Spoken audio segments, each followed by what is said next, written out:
Assalamualaikum warahmatullahi wabarakatuh. Kami dari kelas R76 dengan nomor KKP 177 ingin mensimulasikan program dengan judul Rancang Bangun Sistem Layanan Kesehatan pada Klinik Nurkarta Husada.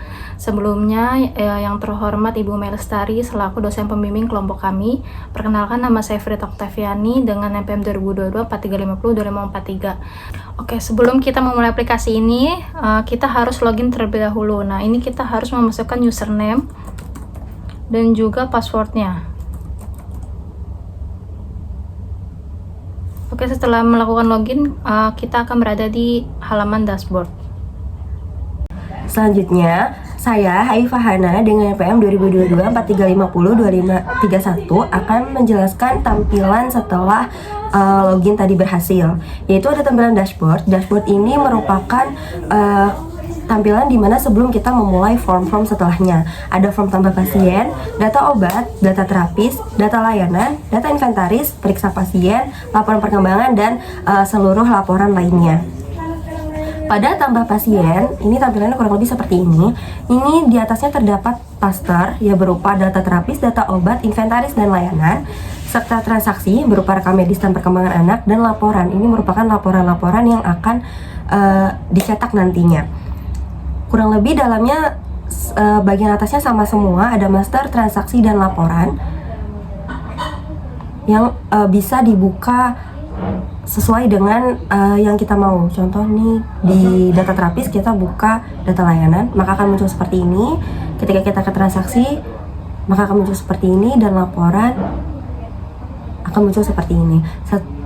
Semua kita menggunakan sliding yang di atas.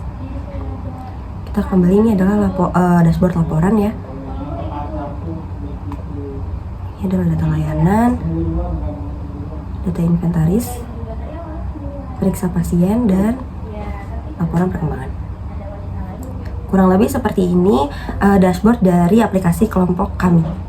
Selanjutnya, saya Revino Bonamunte dengan NPM 2022 4350 2559. Saya akan melanjutkan penjelasan aplikasi KKP kami. Di sini pertama-tama ada halaman dashboard. Nah, bagian saya ada tambah pasien dan data obat. Yang pertama, tambah pasien itu buat tambah data pasien. Nah, klik dulu. Nah, di isi tampilan data pasien ada nomor identitas, nama pasien, tanggal lahir, jenis kelamin, alamat, dan nomor telepon dan golongan darah. Nah, pertama-tama ini nomor identitas sudah secara langsung otomatis.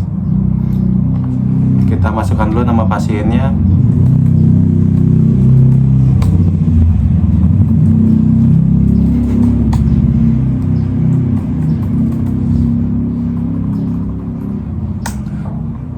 Tanggal lahirnya bisa pakai ini.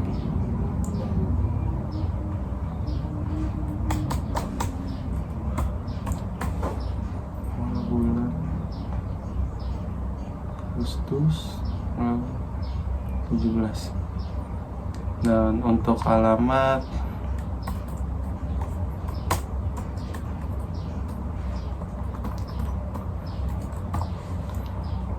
nomor teleponnya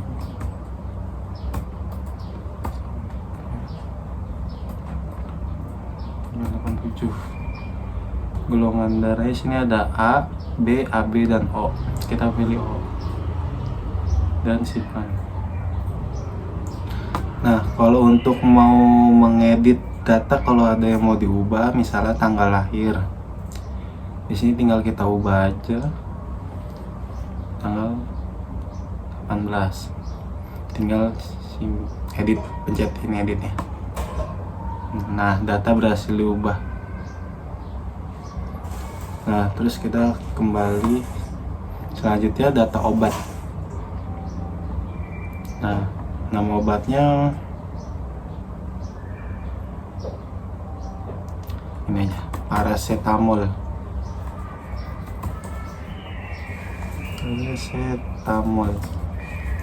Jenis obatnya dia tablet. satuannya kita pilih strip karena bisa di secara pembelinya mau berapa strip. Ada dua, harga satuannya 8.000. Harganya tahun depan tanggal 3. Keterangannya minum itu ala minum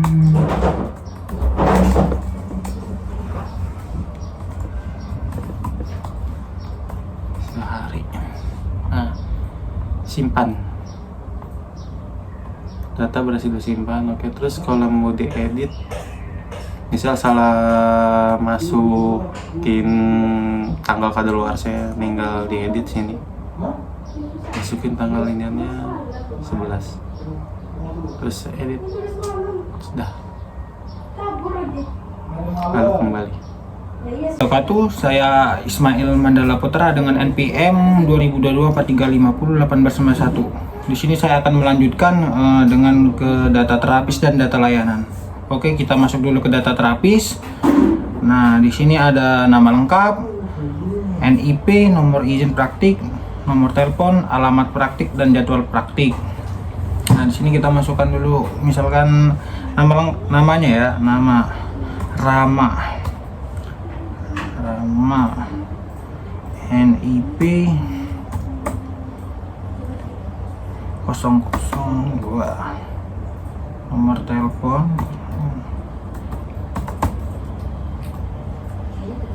Nah, di sini kita masukkan alamat, kita masukkan alamat Jalan Kasiraya. Kita pilih jadwal. Di sini ada siang, sore, malam. Nah, kita pilih sore. Nah, selesai kita klik simpan. Data dokter sudah disimpan. Nah, sudah masuk ya di sini nih. Ini misalkan di sini ada yang salah nomor telepon atau NIP-nya, kita klik dulu di sini. Udah, kita ganti nomor telepon misalkan salah. Kita klik edit lagi.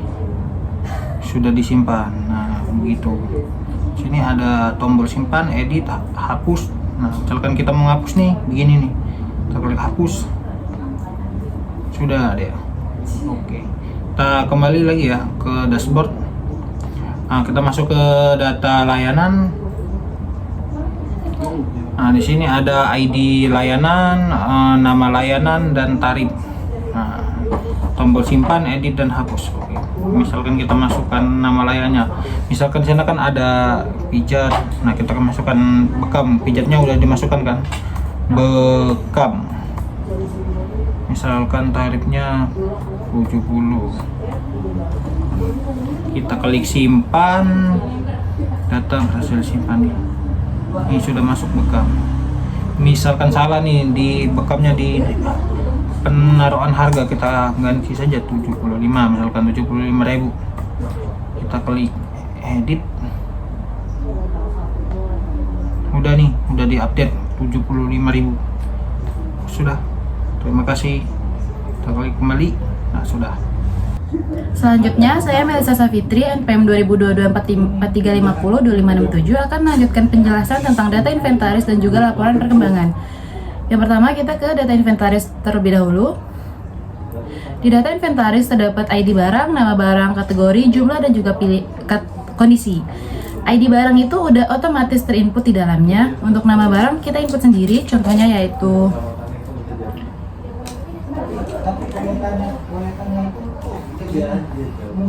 untuk kategorinya ada APD, alat medis, obat-obatan, BPH, perabot, atau perangkat IT. Karena meja termasuk ke dalam perabot, kita klik perabot. Untuk jumlahnya kurang lebih 5. Kondisinya baik. Kita klik simpan. Setelah berhasil disimpan, dia akan muncul pada tabel yang ada di bawahnya. Ternyata ada kesalahan, yaitu jumlahnya itu ada 5. Nah, untuk mengubahnya itu kita klik dulu pada yang ingin diubah. Lalu kita langsung ubah apa yang mau diubah. Lalu kita klik edit. Oke, selanjutnya pada form laporan perkembangan. Pada laporan perkembangan ini, nama pasiennya kita pilih terlebih dahulu. Tanggal lahirnya akan terinput otomatis karena dari data pasien. Untuk tanggal kunjungannya juga begitu, pada kunjungan form tersebut dibuka. Untuk layanannya akan dipilih. Hasil pemeriksaannya adalah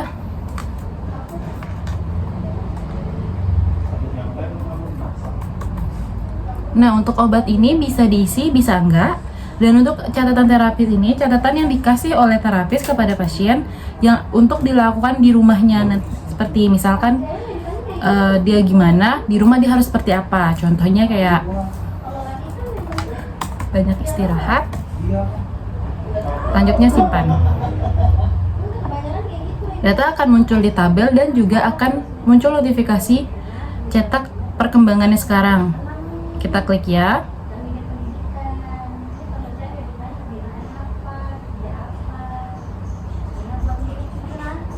Nah, laporannya kurang lebih seperti ini.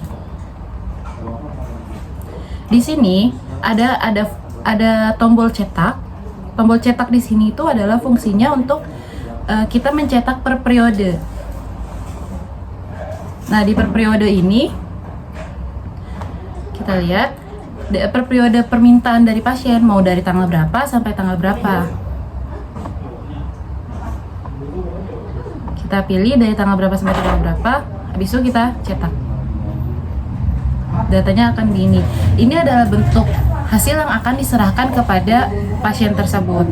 Terima kasih. Saya akan menjelaskan bagian periksa pasien. Periksa pasien ini diperuntukkan khusus untuk pasien yang sebelumnya sudah pernah berobat atau berkunjung ke klinik Nurkata Husada. Jadi karyawan tidak perlu ke form tambah pasien, melainkan langsung saja ke periksa pasien. Kita coba. Nah, periksa pasien ini menyantumkan riwayat-riwayat pasien sebelumnya. Jadi kita tinggal input ID pasien, kita pilih, dan tanggal kunjungan ini langsung terisi pada aplikasi ini dibuka ya. Kita pilih terapisnya, lalu keluhan pasien. Ini kita tanyakan kepada pasien apa keluhan yang dia rasakan. Misal pegal linu. Lalu ini obat yang dianjurkan oleh karyawan atau terapis. Bisa diisi, bisa juga enggak. Kita coba isi dengan ada dua button, simpan dan lanjut pembayaran, lalu kembali. Kalau kembali ini dia kembali ke dashboard.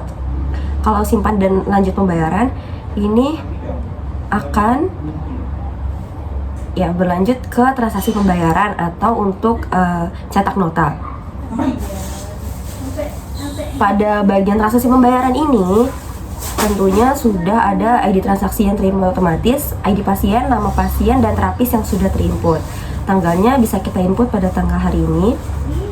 Layanannya pijat ya. Ini harga layanan juga langsung terinput otomatis. Kita tambah layanan terlebih dahulu. Lalu untuk obat sama seperti sebelum-sebelumnya, ini bisa dipilih diisi ataupun tidak diisi. Kita pilih isi. Kita coba obatnya ya. Jumlah obat kita bisa isi satu saja. Nah, ini dia hasil inputan tambah obat. Total harga itu terinput otomatis karena dari menghitung layanan dan obatnya. Bayarnya kita input berapa uang yang dikasih oleh pasien.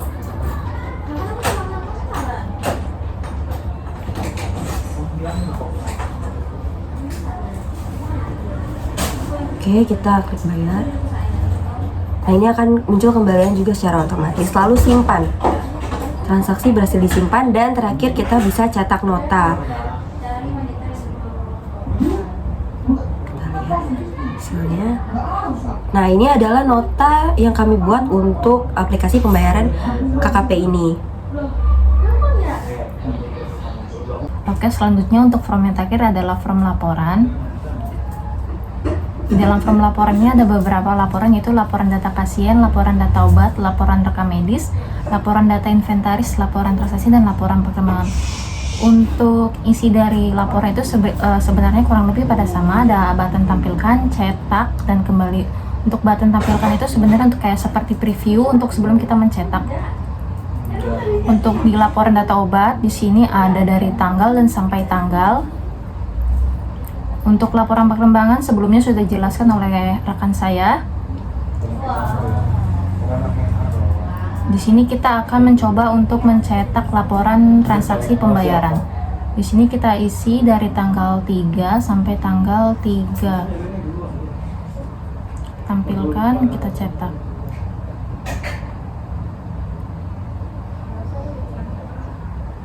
Nah, kurang lebih laporan transaksinya seperti ini. Karena dikarenakan kolomnya banyak, maka hasilnya akan landscape. Oke, terima kasih. Kurang lebihnya sampai sini saja.